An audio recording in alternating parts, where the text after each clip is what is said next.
Greetings, everyone. We are your chosen Lifeline practitioners, and this is another chosen Lifeline for relationships where we have been called to challenge and change relationship culture. My name is Walter Jennings. And my name is Charmaine Jennings. And today our topic is how to disarm a love bomb. Now, Charmaine, when you actually introduced this particular topic, I had never heard of this term of love bombing, but you mentioned that this is a very popular term that's used in today's vernacular and in relationships.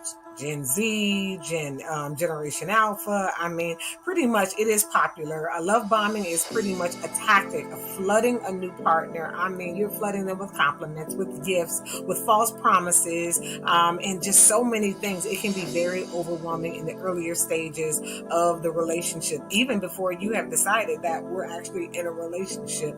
It's clingy, it's toxic behavior that is usually rooted in manipulation. Personal gratification and self-inflation is really not about you. It's really about the individual who tends to be doing the flooding. Absolutely. So we want to offer 3 quick tips as it relates to how to address love bombing if you are experiencing it. So if you have your pen and paper, be sure to take these notes. And so tip number 1, maintain and create a healthy relationship checklist. It is very important to identify your values and the things that are a preference for you that are important within a relationship. So being able to identify those things will help to serve as the boundaries and the parameters of how you are conducting yourself in a relationship and the things that you are expecting from your partner. And so it may seem like almost like a job where you're checking certain things off, but it does provide you a semblance of organization and formalizing some of the things that you're going to be looking for, some of the behaviors, some of the actions that may differ from what you're seeing and what you're expecting could be a telltale sign that this individual may be love bombed. Absolutely. It allows you to definitely be proactive. You know, you don't want to wait till you're in this, this bubble of, all of this flood of affection and things like that for you to start setting boundaries and expectations because, again, it can be overwhelming. So you're going to be proactive.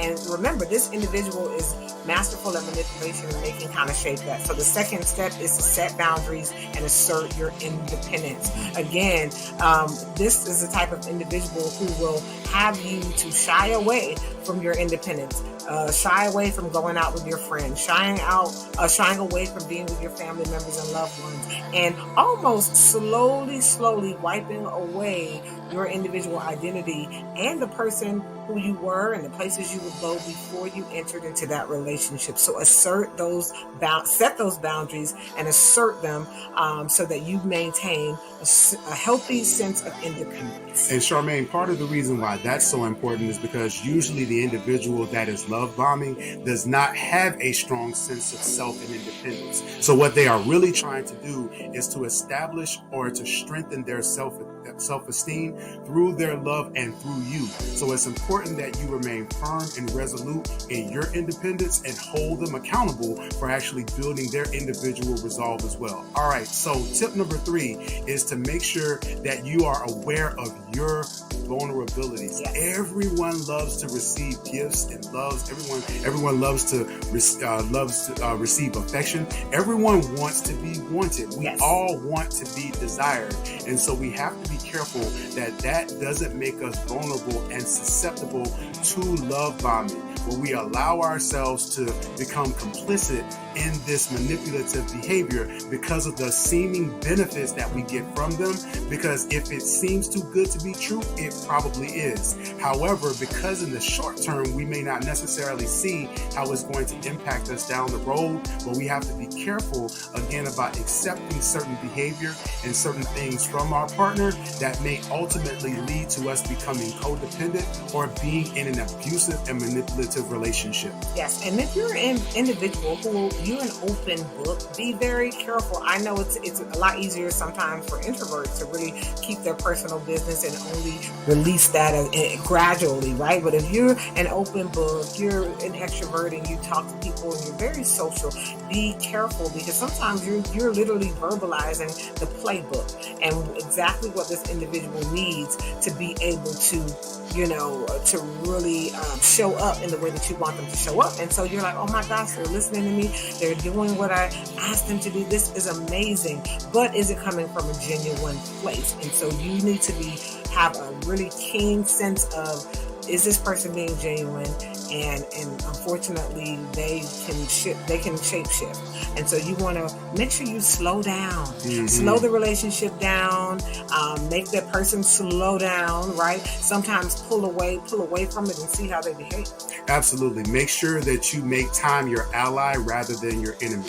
So although, again, you may want love, may want a relationship, allow yourself, again, the privilege of being able to slow down so that you can see exactly what it is you have in your partner. Hey, everyone, thank you all so much again for tuning in to our Chosen Lifeline for Relationships. Be sure to visit us. Book a session. We'd love to speak with you about your individual and collective path. Again, my name is Walter Jennings. My name is Charmaine Jennings. We are your chosen life practitioners, where we have been called to challenge and change relationship culture. Did you wake up this morning and didn't recognize the person you had been in a relationship with for years? Have you been misinterpreting your partner's verbal and nonverbal cues? What's the most difficult conversation you've been avoiding having with your partner? The support, skills, and strategies are just a phone call away. Contact us at chosenlifespecialist.com. Chosen Life Specialists, where we have been called to challenge and change relationship culture.